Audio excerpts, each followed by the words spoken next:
Hi, Jeremy Cordeaux in the Court of Public Opinion. I'm just on air here to let you know that we'll be live streaming the Court of Public Opinion every Friday between 9 o'clock and 12 on jeremycordeaux.com. Please join us. We'd love to have you.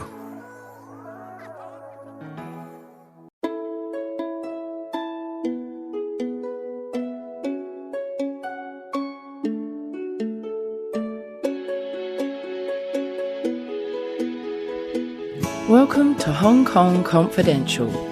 I'm Jules Hannaford and I'm your host. I'm an Australian woman and I've been living in Hong Kong for many years. I'm a mother, a teacher, an author, and I want to share my wisdom and the wisdom of others with you. Thanks for joining me and I hope you enjoy the show. Hi Confidants, I just want to tell you about a book that I've written called Fool Me Twice. It's my memoir and it's a story of how I was scammed and assaulted while online dating. It was a difficult book to write because I really had to overcome the shame of my choices. But I wanted to do it so that I could help other people not get caught in the same trap that I was. At the end of the book, there are a whole lot of suggestions of what people need to look out for and how they can date safely online. My book is available on Amazon and Barnes & Noble online, and it's also in Hong Kong bookstores. Here is a promo for my book. I hope you enjoy it. From life on a farm in rural Australia, where wide open spaces made a young woman yearn to know what was beyond her country town. She moved to the city, became a mother, and found her dream career which took her across the world. But still, something's missing. In her search for love, she traveled far, trusted deeply. She wanted so badly to find someone that she almost lost herself in the process and learned some hard lessons along the way. Fool Me Twice, a new memoir by Jules Hannaford. Available on Amazon.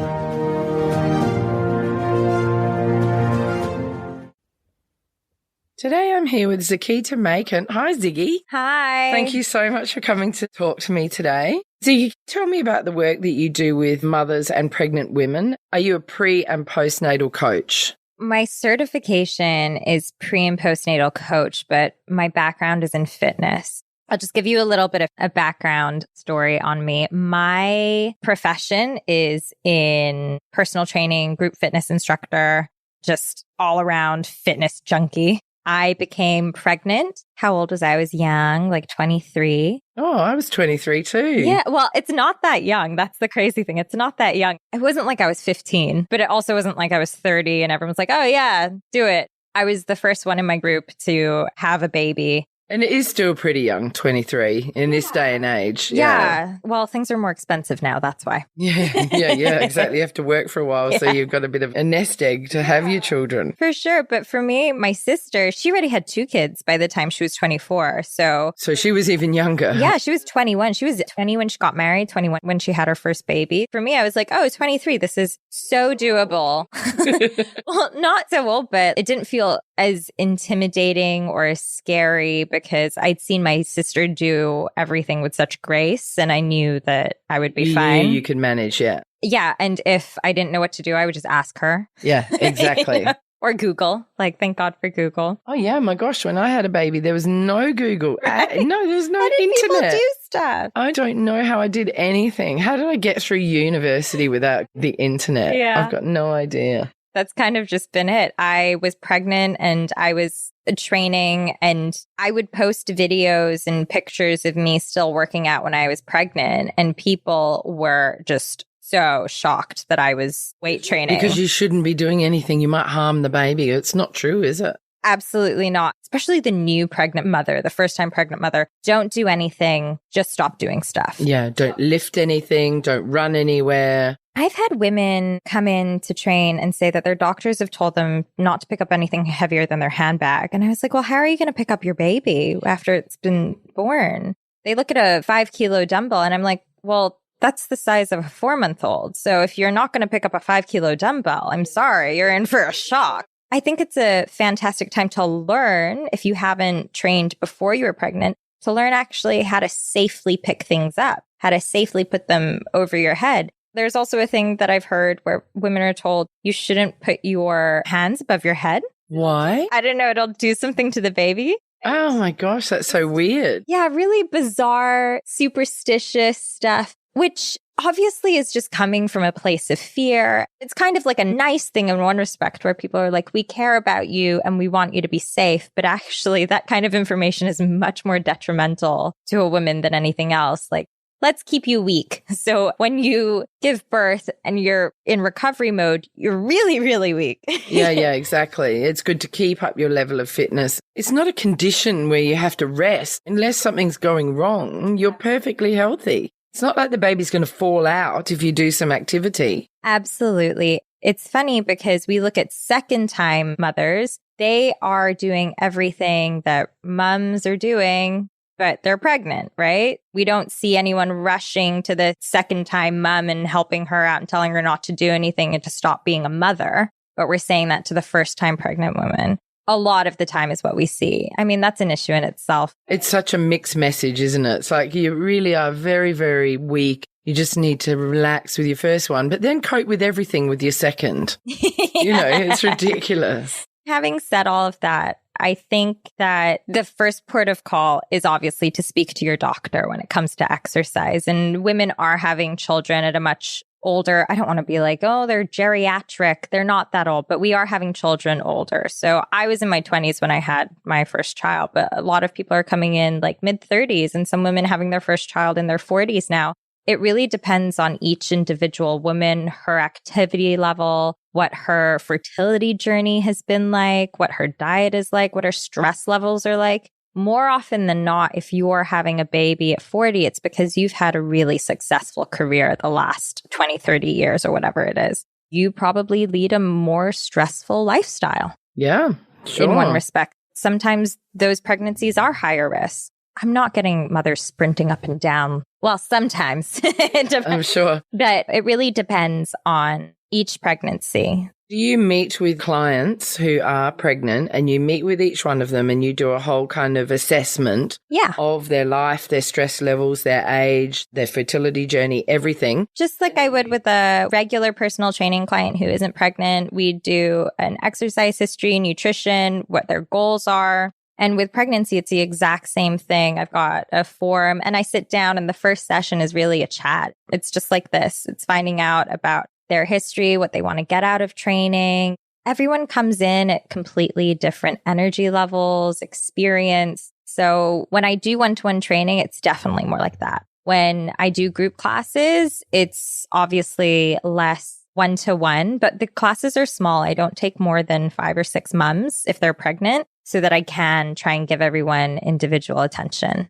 Have you moved more into the pre and postnatal coaching from being a personal trainer originally? Yeah, Why did you decide to do that? Okay, so I gave birth and we weren't in the money-making bracket where we could have like a single income household with a helper as well. I needed to be like full-time mom, which I was so happy to do and wanted to do. But I really hated domestic life. I didn't want to be stuck indoors, just like cleaning and cooking all the time. It was soul sucking. For me, my passion is fitness and health and wellness. I don't know why I had postpartum depression. I think it was a combination of the hormones and all of the changes, just the reality. And maybe I'm a bit more prone to depression, but I had postpartum depression. What really helped me was getting out and hiking and walking and just being outdoors and connecting with other mothers. And a couple of times after I gave birth in that early postpartum phase, I really looked at my body and I was just like, oh my gosh, am I going to look like this forever? I mean, you've given birth. After you give birth. Yeah, you're very different to your old body and it never really goes back to exactly what it was, does it? And that's what people have to accept. Yeah, and that's the thing that a lot of people really struggle with. But not just that, I really felt like I'd been hit by a bus. I felt really strong in my pregnancy. I felt great. Even though I was tired, was lower energy, I felt great. I loved being pregnant. I felt like Mother Nature herself because I was growing a human life and I felt so connected and I birthed this human being and then there was this baby that was mine. But on the flip side, I kind of joke that the postnatal ward at the Queen Mary is like a war zone. It's just broken women walking around with blood-stained pajamas. Yeah. That was a little reality check, but I laugh about it. Getting home, walking around, just connecting with my body again, like learning how to go to the bathroom again, learning how to sit and stand without causing any pelvic floor issues, things like that. That was a really big learning lesson. I just felt like no one was telling me about it. I felt like everyone had kind of glossed over all of that stuff, and probably because they forgot. The mind forgets. It definitely forgets. And so all that happened was I started posting on social media about, hey, this is me. I just haven't showered for the last day. I seem to only be breastfeeding and I can't feed myself. There's only 2 hours left in the day. And how did this happen? That's what early postpartum is like. Newborn days are just... I totally remember that myself, being in your pajamas all day. Yeah. Feeling like, where did the day go? Talk a little bit more about postpartum depression, because that's something that I haven't touched on at all in this podcast yet. I think it's a really interesting topic and something that should be perhaps talked about more. It's certainly nothing to be ashamed of. Yeah. Tell me a bit about what were your symptoms and how did you recognize that that's what you were going through? After I gave birth, I definitely felt complete euphoria. Like the first few days were fantastic. I felt awesome. I felt calm. I had a great pregnancy. I felt really chilled out, pretty good. I would have hormonal moments where I would cry if I thought of a sad thing. I wasn't losing my shit or freaking out at people. I felt pretty good. And then kind of when we were sent home, we did this crazy thing because my son was born on the 22nd of December. So we were allowed home on Christmas Eve. We had this crazy idea to go all the way to my sister's house in Lantau. And I had just given birth. I didn't know how to breastfeed, had this tiny newborn baby. Luckily, it was my sister's house we were going to, and she had breastfed 3 kids. So I felt safe. She sat with me and she helped me breastfeed. I remember taking a nap and waking up and just being filled with fear and anxiety. And I was like, we need to leave. We need to leave and we need to get home because I don't know what we're doing. And the baby needs this and da-da-da-da-da-da-da-da. And I look back at that moment now and I was like, I was probably in the safest place in the world. But I just had overwhelming anxiety. That kind of stayed with me from that point on. It manifested itself. First, it was just little things like, I don't want anyone touching the baby, or this is my baby. I was really funny about people holding the baby. What were some of your fears? Were you worried about germs or? I just wanted him. It was my baby. Just wanted him all to yourself. I was a little paranoid about germs. When people would come to visit me, I would just ask them to wash their hands. It was totally fine. It was more when we would leave the house, I was just scared of, what if I have to breastfeed in public? What if the baby cries? What if I need to change a diaper and there's no diaper changing station? And everything was so new. I didn't know if I was going to be good at it. At the same time, I felt like only I could do it. Only I knew how to do it. And I didn't want anyone's feedback or input. I didn't want unsolicited advice. And the old Chinese pawpaw grandma is the best person to give you unsolicited advice. Yeah, for sure. Yeah. And every time I would leave the house, I was just having people like say stuff to me. It really got on my tits, basically. I just felt very raw. I don't know, with the changing hormones and the sleeplessness, everything. I just felt overwhelmed. And like my partner didn't understand me. Everyone else made it look so easy. I'm going to cry. Oh, that's okay. No, because it's real. It's really tough. It's so hard. Yeah. I was just like, why is no one else feeling like this and talking about it? When I shared about it on social media, people were like, I felt that way too. And then I knew that I had to keep talking about it. It was actually a friend's mom who I reached out to on Boxing Day because she lived really close by to us. And she said, if you ever need anything, just text. And I was so grateful for her because I texted her at like 3 a.m. on Boxing Day being like, I'm so hungry. I'm so hungry. Yeah. I was like, I'm so hungry. I don't know what to do. Could you please bring me some food? We don't have any in the house. And I was still trying to breastfeed. And she came at like 7 a.m. with all of these Christmas leftovers. And she just stayed with me until my other friend's mom came to help me latch the baby on because she was a lactation consultant. We had no money. And all of these people came out and they just gave me so much love and support for free.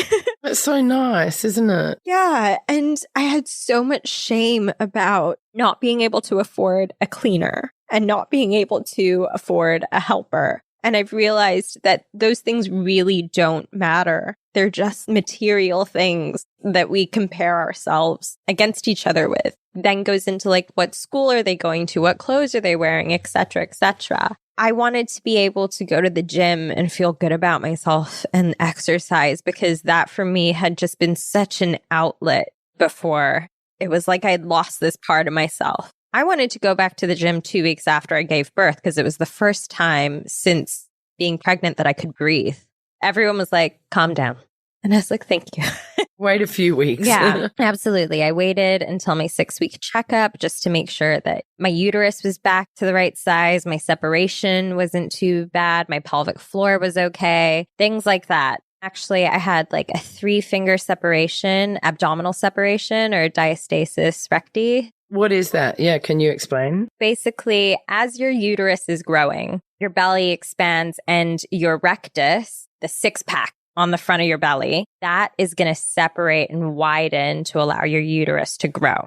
That happens to everyone. That happens to all pregnant women. It's after, in the recovery portion, some women just have it worse than others. If you already have abdominal separation, then it's just going to get worse. But a lot of people don't know whether or not they have it until after they give birth. The key to that is not to aggravate any separation, nothing that's going to put pressure on your core, like planking or crunching or sit-ups, things that people think, abs, I'm going to do it. Those are all great exercises to avoid doing in your pregnancy as well. And the way to heal it is to actually either go see a pelvic floor physiotherapist or a women's physiotherapist, someone whose job is to solely treat these things on a daily basis. Did you do that? I didn't actually, because I kind of knew what to do anyways. Okay. For myself, but I'm not a physiotherapist. So if I do an assessment on someone, it's very basic. This is your separation, and these are exercises that I'm going to do to help encourage your abdominals to come back together. Here are breathing exercises that we're going to do, that I can't do as much of an in-depth assessment as a physiotherapist. And I don't have their like years of university knowledge and years of experience. I like to work within a referral network. My job is more getting moms strong again, getting their nutrition back on point, getting them moving well. Just like any normal human being, but just with mummy life. At 6 weeks, did you get the okay to go back to the gym? Yeah, but you know what? Like doctors, no offense to any doctors and OBs out there, but if you say, oh, can I exercise again? They're not asking follow-up questions of what exercise is that? What did you do when you were pregnant? Especially in the public system, you're just kind of like another tick in the box, which is what we did in public system, not the private. But I'm sure that your follow-ups with your private doctor, she's not going to be, unless you specifically say, I'm a CrossFit athlete or I run 10K every day, they're probably not going to question what you're doing so much. Even things like yoga, actually, a lot of the back bending in yoga increases abdominal separation. So if you're going to a regular yoga class or all the chaturanga dandasanas that you're doing, it's probably going to be putting a lot of pressure on your core. I'm a true believer that those first like 12 weeks after you give birth is kind of recovery. And that can go longer. That could be the first 6 months after you give birth. Yeah, people tend to rush back, don't they? Because they want to get their pre-baby body back. Which is not a thing, in my opinion. No, it can't be because your body is never going to be the same because you've had a baby. It's grown a human being. Yeah. Like you've had someone live inside you and you've birthed them either through your vagina or someone's taken them out of you. It's been a home to someone, multiple people since. It's never going to be the same. It can't be. Did you have this postnatal depression right up until what month? How long do you think you had it for? Month 9. 9 months. Yeah. Did it fluctuate and change, or was For it fairly similar? Again, we were broke. I couldn't afford to go see a therapist. There aren't that many resources in Hong Kong for free group therapy. I know the Annerley Midwives Clinic does one. I don't know if it's once a month or once a week, but I knew they had been advertising like a free postpartum depression support group. I think that's amazing. Like group therapy is really important for moms to realize, hey, I'm not alone in this and I can talk about this. But also it needs to be affordable because there's a lot of people just going through feeling like crap. Did you go to a postpartum group?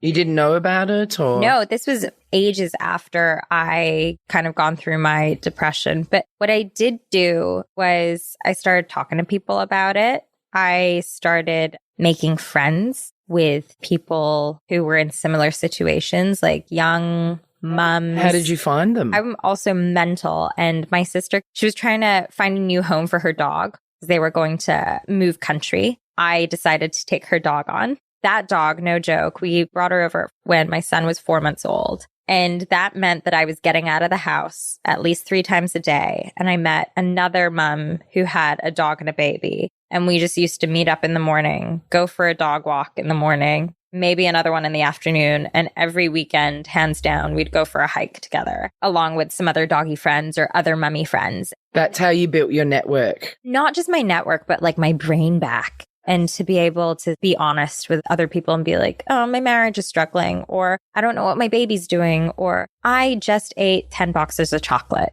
It was just nice to like laugh about all these things.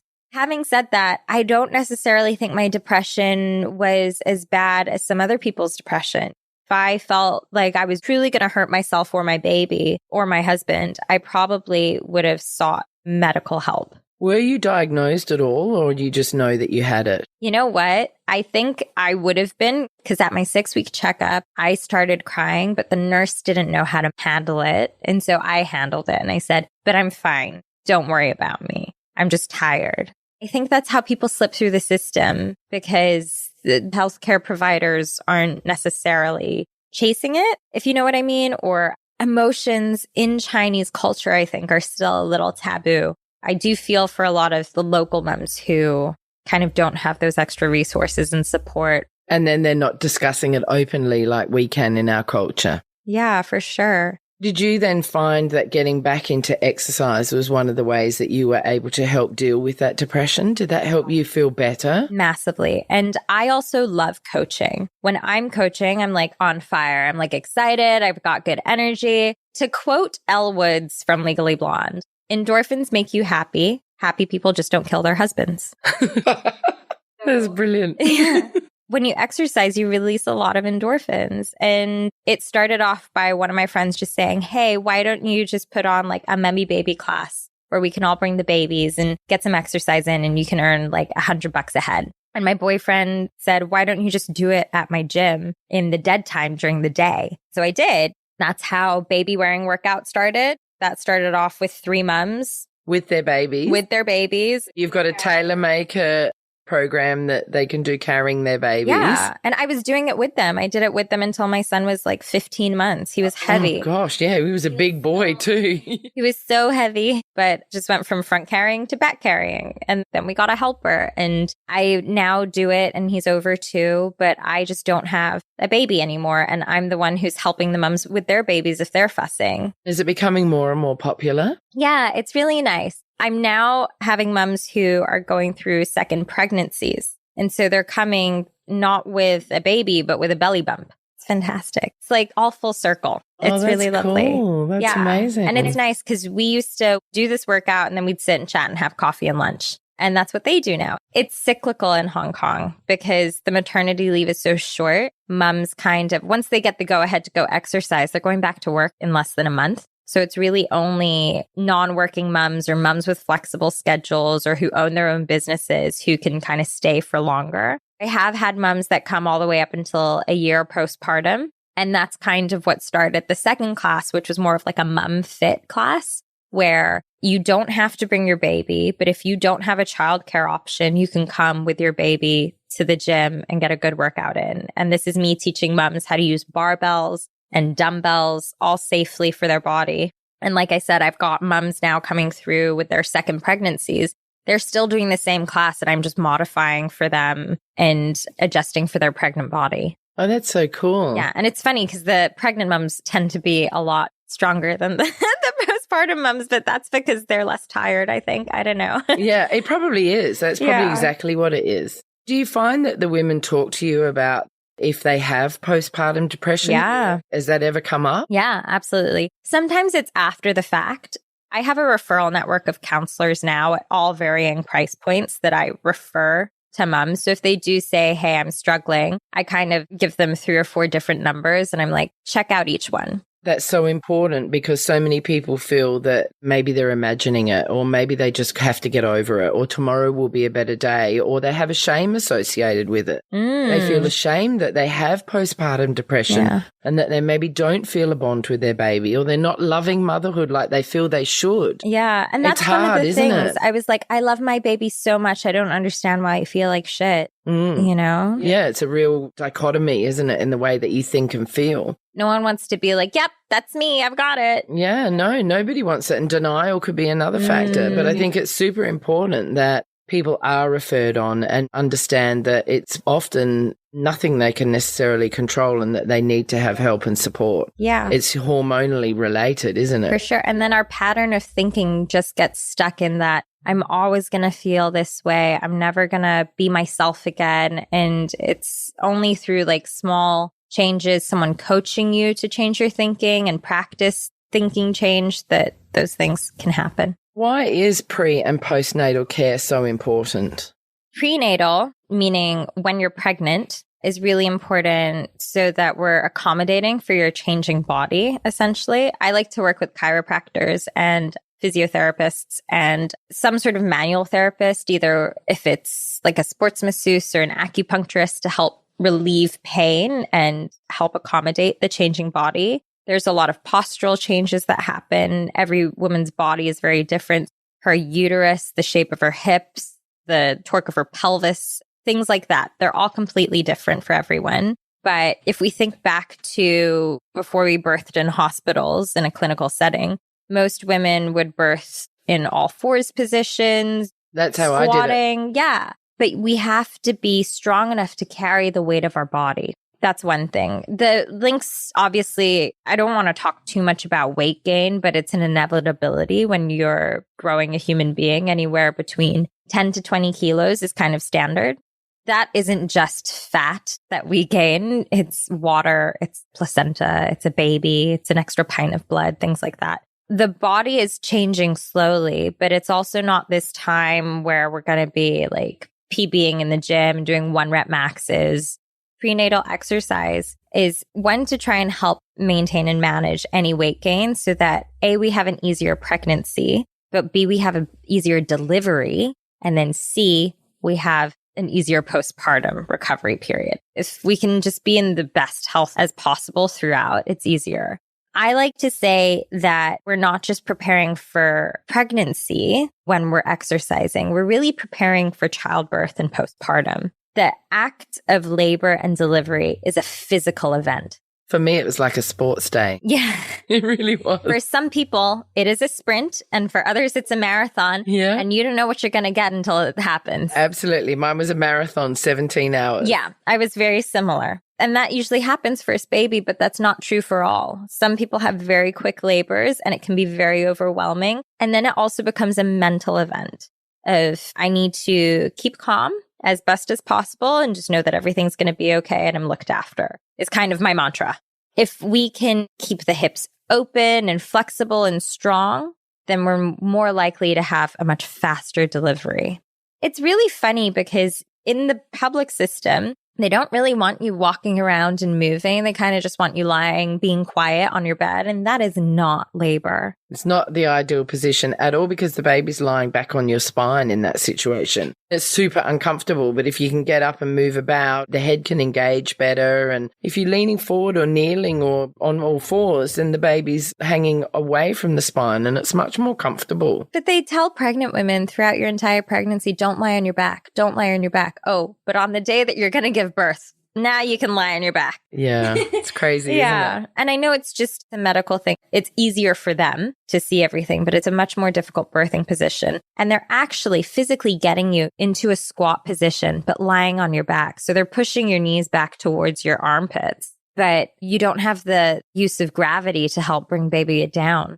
It's very bizarre, but I understand why they do it. It's convenient. Yeah, it's more for them. I think it was originally designed by men. Yeah, of course it was. It's all for their ease of access. Yeah. It's crazy. I like training pregnant women. I like to do intervals with them so that they can learn to control their breathing. They can practice intensity with rest intervals. If you imagine a contraction, that's exactly what it is. It's the body really, really intensely working for 30 to 60 seconds and then nothing. There's a break. Yeah. Right up until the baby's coming out, you still get breaks. Yeah, it's crazy. True. Yeah, it is. So I like timed and controlled interval training, not necessarily HIIT training, which is high intensity interval training. But I do like a form of interval training. That's preparing them for labor. Yeah, it is. It really is. And childbirth. It is. That's really good. I remember in childbirth that you really had to push from the throat down. It was a massive kind of right from the top. Once you're really pushing from here down, you can get going. That's in the third stage of labor. Ziggy, you say that in your work you create spaces for women. What do you mean by that? When I was trying to get back into shape, I was turned away from a bunch of places because I needed to bring my baby with me.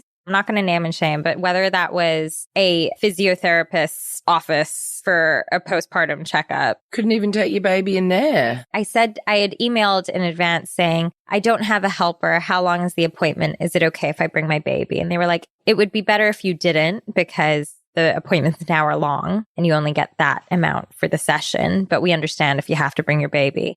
Me in my early postpartum sensitive state was like, well, they don't want mothers there. Did you not go? I didn't go. Oh. I didn't go. I was too scared. Yeah, I understand. Especially dealing with that and postpartum depression. Yeah. It's just another form of rejection, isn't it? For sure. Even the building that I lived in, my gym wouldn't let me bring my sleeping newborn in the stroller into the gym just so that I could do some light dumbbell work or stretch or whatever. How much do the mothers appreciate the fact that they can bring their babies in with them? Some moms really don't want to bring their kids. Absolutely fine. I get it. It's way more stressful. Tons of moms love it. They love that they can come and their baby can just hang out.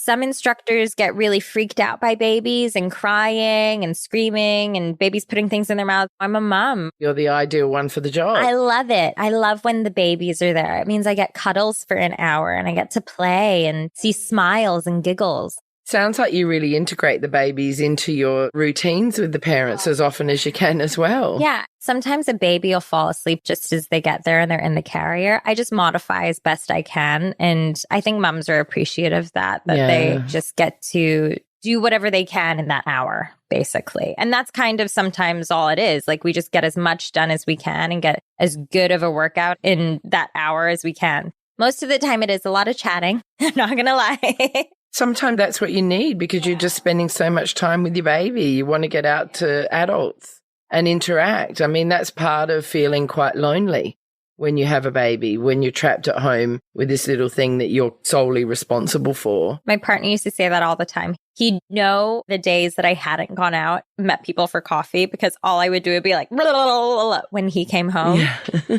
Because motherhood in the early days, that first year, it can be really lonely. It can be. It can. Very thankless at times. It is. And it's also the one thing you've never had any training for. There's no license. You have to do classes to drive a car, but you don't let you go home. Yeah, you just go home with a newborn baby and you don't know how to do anything. Yeah, show you how to bath it and change a nappy and see you later. Yeah. And breastfeed it. If you're lucky, they'll help you. Did you have any problems with breastfeeding? So many. Talk to me about that. The first 3 days were great. I had colostrum coming through, what they call it liquid gold. It's that really thick milk that you get in the early days. It's just super nutritious and very filling for baby. And it also has the antibodies in it, mother's antibodies. Yeah. We were latching really well. Every time a lactation consultant would come check me or every time I would try and get a latch, I'd buzz the lactation consultant and be like, could you have a look? And she was like, you're doing really well. And they kind of gave me this little plan for how to supplement.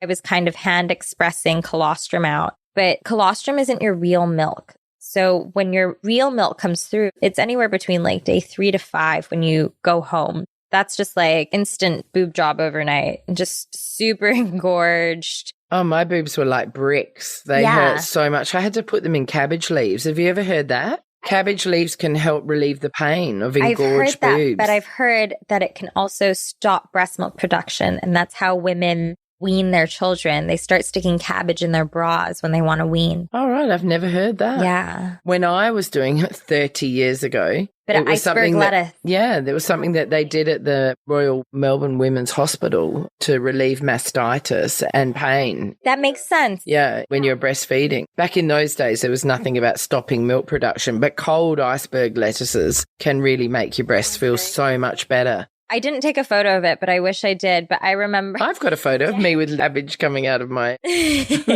bras. my partner like came into the kitchen and I had 2 bags of peas just under my bra straps and just resting them on my chest, trying to find some relief. I struggled, but thank God for breast pumps because I found relief from engorgement and from a breast pump, and all of that milk just came out. When I was having trouble latching, I knew I could give my son a bottle. And pre-baby, I didn't think that I felt very strongly about breast milk or formula. I was really like, each to their own, fed is best. And then when I had my baby, I really wanted to breastfeed him. I really, really wanted to. And I really didn't want to give him formula because I really wanted that connection. I wanted him to have all the good stuff. I exclusively pumped my breast milk for 10 weeks. George was breastfed for about 5 days, and then I had a couple of bad latches, and I just had so much anxiety every time I would try and breastfeed him. I was scared of bleeding. I didn't know what I was going to do. I didn't know if I was doing it correctly, how much he needed, when he was full, when was the breast empty, and I just saw the breast pump as like this godsend. Because you could put the right amount in the bottle and know exactly how much he was getting. Yeah. I overfed my baby all the time in those first few months breastfeeding, feeding for hours, and then she'd vomit and then I'd have to start again. And then I'd have too much breast milk because my boobs was overproducing. Yeah, and then she was latching all the time. Yeah. When they're so full, it's hard to get them on. And it's a minefield, isn't it, breastfeeding? It can be really difficult. And we're all just trying our best. One person will say one thing and another person will suggest another thing. Those first 6 weeks, I really feel like you're both learning. Like mom and baby are both learning. And I really encourage anyone who does want to breastfeed to stick with it, and it gets easier for sure. You both learn, and the learning curve is, constantly changing at each milestone. But I, at 10 weeks, was determined. Basically, I was coming back on the MTR and I hadn't brought enough milk out with me because we would supplement with formula if I didn't have enough milk. I had this little portable pump and I'd left it at home. So I was rushing back on the MTR, and George, my son, was screaming. He was in the carrier and I was like, just wait, we're almost home. We're almost home. We got home. I got some milk out of the freezer, gave him a bottle, and I was like, right, that's it. I'm going to learn how to breastfeed. I kind of had in my head that 12 weeks was this magic number. And if we could get him back on the breast by 12 weeks, we would be fine. So I went to this affordable breastfeeding morning at the Annerley Clinic. I keep on talking about the Annerley. They have the monopoly in Hong Kong. They really do. Well, there's not much else on offer. A midwife I interviewed earlier, Sophie Jacobs. Yeah, she's fab. She's brilliant. And then there's a doula who I interviewed, my first ever one. She's great. Yeah. But there's not that many. There aren't that many. The Annerley is kind of like a group of midwives who are now associated with OT&P, who are a doctor's practice. Anyways, they used to run these mornings. I don't know if they still do, but they used to run this morning. It was like $300 to go. And you could chat with a midwife. She'd check you very quickly and see how your latch was going. They'd weigh the baby and they'd give you a few tips. And you could stay for coffee and chat with mums. And that was perfect for me. But it was on a first come, first serve basis.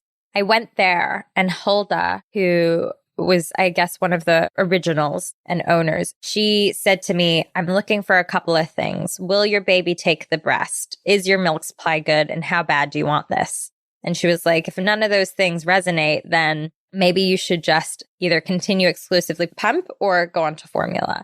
And I really appreciate that information. And I didn't realize how much I wanted to breastfeed until she asked me. I was like, I really want this. She suggested that I just cut out all the bottles and just try and feed as much as possible, which was scary, going from like 8 to 12 feeds a day to just, nope, no bottles. But I did it. I kind of left one bottle in the evening. And what we did was we did a lot of skin to skin. I went to La Leche League, which is this free breastfeeding support group in Hong Kong. And it's just a few mothers and La Leche League support leaders who meet twice a month, I think it is. They just give free information. You can go and ask questions. And I was like, how do I get my baby back on the breast? And they recommended just nursing more often, which was scary. They checked my latch and said, it looks good. And I was like, how do I know when he's full? Will he pop off? Sometimes they just pop off, but they're not done. They were just like, just keep offering the breast, try and remain calm. And that's what I did. If my son would be fussing, I would just, take him for a little walk, calm him down, try and offer the breast again. We forget that our babies are human beings and that they have opinions too. And we can ask them. I can be like, do you want to have a nurse now? And they'll tell us. They'll tell us if they do or don't. I ended up breastfeeding way longer than I thought I would. Oh, to what age? He was 20 months when we weaned. Wow. So you really did it. Great. I just wanted to get a year. And then once I hit a year, I was like, oh, you're still a baby though. I can't imagine weaning now. So I was like, well, maybe we'll go to 2 years. And then by 18 months, I was fully back at work. My son on the weekends just wanted to be on my boob the whole time. And I was like, I can't do this. Yeah, it's time to cut. 20 months is quite late. Yeah. They're really toddling around and it becomes more difficult, doesn't it? Yeah. And I mean, he could talk at that point. So when we weaned, I just said, no more. It's all gone. He learned pretty quickly. He'd still point to my boobs. Or if he sees my boobs now, he's just like, no more mummy milk. All gone. All gone. That's so cute. Yeah, it's very cute. That is so cute that he's doing that. Do you come across women who have similar struggles in the work that you do and you talk them through and refer again?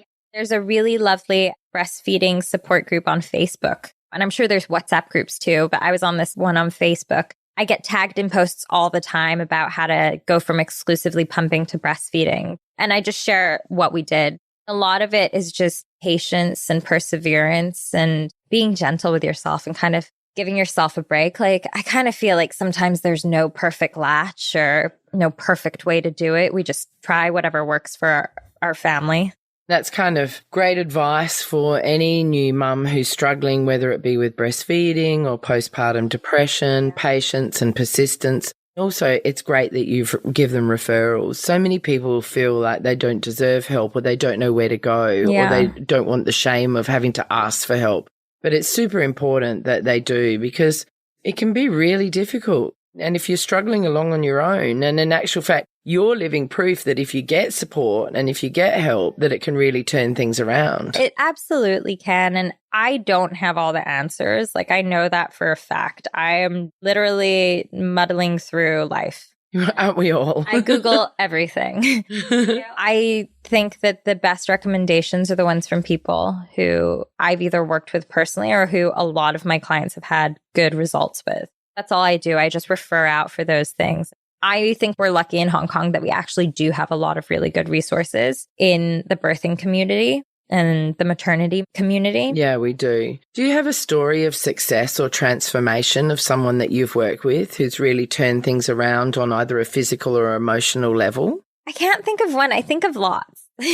You see it all the time, I do you? I get, because I'm not hardcore in your body has to look a certain way or you have to fit into these jeans by this time.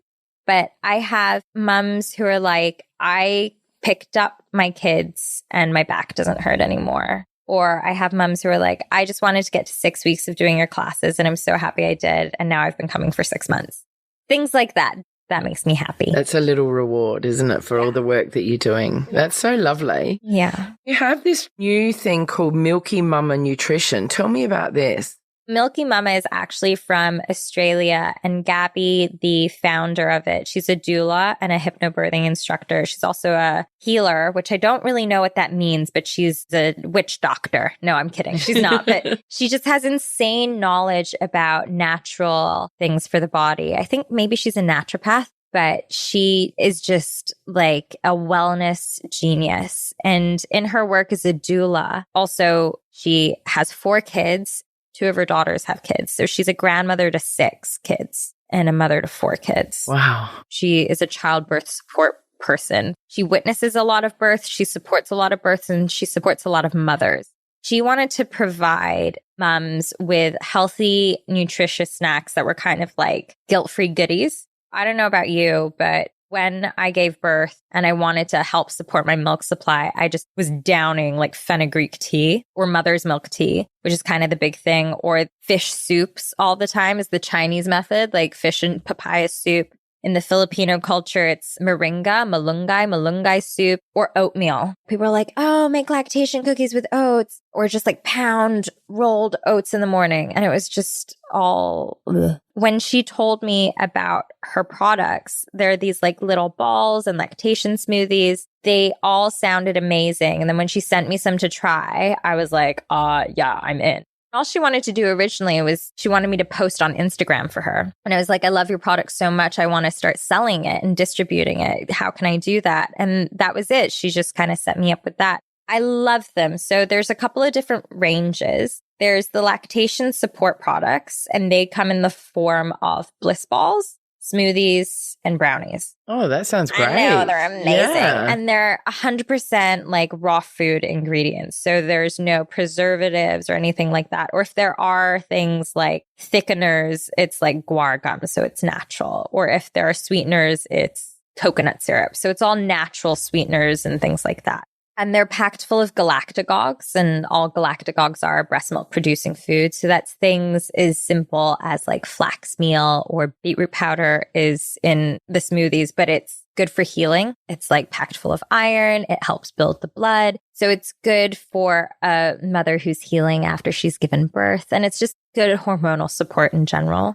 And then healthy nuts and fats are just fantastic for breast milk production, but they're also great for like your hair, skin, and nails and your body in general. So they're packed full of superfoods. It's not just about lactation support. It's about supporting your body at a cellular level. Do you use this in conjunction with your fitness programs and things like that? Yeah. Pre and postnatal mums? Yes. Thing is, people are like, oh, is it safe to eat? Blah, blah, blah, blah, blah. You can have them if you're not lactating, and they're not going to magically make you lactate because you're not producing those hormones. My partner smashed a whole box. I made all the brownies, and I was going to give them to my mom's after class. And I came into the fridge the next morning. I was like, where are they? In his stomach. Yeah. And they taste that good, right? That's the thing. They're like guilt-free. They don't taste like regular brownies. They taste like yummy, chocolatey, good for you brownies. Oh, that's so cool. Do you then distribute them if people order them, or are they a part of in your gym or? At the moment, what I'm doing is I'm just selling them through my website, zigfitmama.com. There's a link there for Milky Mumma, and it has all of the product info. They're really great. If you follow me on Instagram at zig.fitmama, you can see videos of me and George like making smoothies together all the time. And he loves making the bliss balls. So we make them, and then I roll them in coconut. George just sits there like licking the coconut off the plate. But then he loves them because it's like this healthy snack. They're totally good for him to be eating too. It becomes good snack for mommy to help support breast milk production, but then your kids can have it too and not be jealous, right? Oh, like, why does my mom nice. get this treat and I don't? On top of that, there's also the Goddess Health range, and that's for all women. It's more targeted towards moms because it's just more on brand, but it's like a super greens powder. So getting all of your crushed greens in, you just pop that into a smoothie. You can hide it in a juice because the taste can be quite green, like spirulina-y. Yeah. That's just a nice way to get all of your greens in. There's also the Goddess Health blend, which is another superfood blend. Pop it in a smoothie, put it with a banana, and then you're like good for the day. Oh, sounds delicious. They're really good. I should have brought you some. You should have. I'm disappointed. Get out. I'm gonna give you some. Thank you. Ziggy, if you could change anything about your pre or postnatal journey looking back on it, what would it be? I wouldn't have moved into a 1-bedroom apartment when I was pregnant. It was too small? Honestly, it was too small. Honestly, that's my one biggest regret, was moving into a 1-bedroom apartment. Because you just didn't have the space to be independent from each other. That, but I was like, this isn't longevity in this because flat. once you've got the baby, what are you going to do? Yes. Yeah. We were forced to co-sleep past the time that I wanted to. Or things like that. Honestly, that's the only thing I would really change in my entire journey. I wish I would have documented my pregnancy more. honestly. Do you have any regrets about maybe not getting professional help for the postpartum depression earlier, or not attempting the breastfeeding earlier, or anything like that? I don't regret any of that stuff. Sure, it would have been great. And I really do recommend for moms, if they can, to get lactation support in as early as possible. But the thing was, I just wasn't ready for a lot of that stuff. And you didn't have the money for it either, which is probably a big stumbling block. For sure. If I was, well, technically I could be because my degree is in psychology. But if I was like a registered therapist or something like that, I'd full on be like, let's do some pro bono once a week group counseling or something. I think that's kind of what's missing, is that group therapy aspect, that community aspect. That's what motherhood is, isn't it? And that's what it used to be back in the old days. Takes a village. It takes a village, and you need the support of other people doing the same thing. I mean, hopefully I'll be able to have a second baby soon, Dan, if you're listening. No pressure. No pressure. I want another baby. You kind of get a second go around. Exactly. What do you love most about motherhood? Watching like your children grow up. My son's awesome. He's my little dude. I think there is something amazing about someone calling you mommy and you being like their favorite person in the world. Yeah, it's unconditional love, isn't it? And a sense of pride that you just can never get anywhere else. It's lovely, isn't it? When you hear other people talk about their kids, you're just like, yeah, whatever. But when it's your child, it's like, that's my child. I don't know. They're all amazing. I think babies are just, kids are the smartest. We just get dumber as we get older, honestly. Kids really They're have super smart, aren't they? The saddest thing about it is they grow up so fast. My daughter just turned 30. Yeah. Like it's just it's just gone by in a whirlwind. Yeah. Ziggy, what do you love most about your work? Babies. Love babies. I love them. I love getting to cuddle them. I can see why people become teachers, because they get to watch these kids grow up and make such an impact in their lives. And I love getting to meet mums and like talk to them and find out about them, get all their tips. It's so rewarding, isn't it? Yeah, it's great for your own well-being as well. I really feel like if we support, I'm not being funny, but we are only on this earth because a woman carried a baby inside of her and then birthed it. Every single human being on the world is the result of a woman. I feel like if we support women and empower them to be able to have the choices or the opportunities that they need, like, we're kind of unstoppable and the world would work much better. We've kind of done it for so long. Behind every whatever is a mother or a supportive family or an auntie or a grandma or a sister. Women rock. We kind of do. Ziggy, if people want to get in touch with you for your Milky Mumma products, for pre or postnatal coaching, for fitness coaching, anything like that, how can they do that?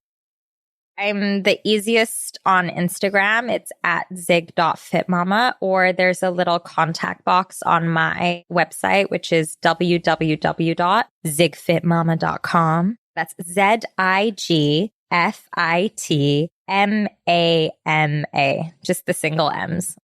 Ziggy, thank you for meeting with me today and being so open about your journey with pregnancy, thanks for letting me have a cry. birth, and it's beautiful. The listeners are going to love it. It's really moving and empowering, and there's going to be many people out there in a similar situation with new babies listening to it and not feeling so alone. So thank you so much for sharing your story and for telling us about the amazing things you're doing to help other mums and babies. Thank you. Thanks for having me. Oh, it's been a pleasure. And confidants for any people out there who have enjoyed this podcast or feel like they've got a friend who would benefit from this podcast, please can you share it with them? And please could you rate and review us on iTunes? We hope that you have a wonderful day. Thank you so much for listening. I really appreciate all the support of all my listeners. You rock. Thanks, Ziggy. See you later. Dun, dun, dun, dun, dun, dun, dun, dun, ding, ding, ding. Hong Kong Confidential is brought to you by Teresa's Turkish Towels. Teresa imports the finest 100% Turkish cotton towels that dry very quickly, making them perfect for Hong Kong's humid climate. Say goodbye to the traditional smelly and stinky towels and try the colourful and fresh selections available online or in Teresa's Wan Chai store. Use the promo code CONFIDENTIAL online or mention this podcast when you visit in person to receive $100 off your entire order when you order 2 or more towels. With 100% satisfaction guaranteed or your money back, the only thing you've got to lose are the musty smells that permeate traditional terry towels. Visit www.hkturkish.com in order to get the address and directions to Teresa's semi-hidden location. So that brings us to the end of another Hong Kong Confidential podcast. I'm Jules Hannaford. Thanks for joining me, and I hope you'll be with me again next week. If you enjoyed today's podcast, please can you go to iTunes to rate and review it? I would really appreciate your feedback. You can email me at jules@hongkongconfidential.net, and you can find me on Facebook and Instagram at Hong Kong Confidential.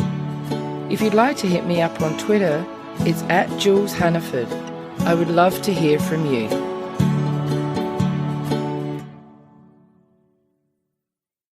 Hi, Jeremy Cordeaux in the Court of Public Opinion.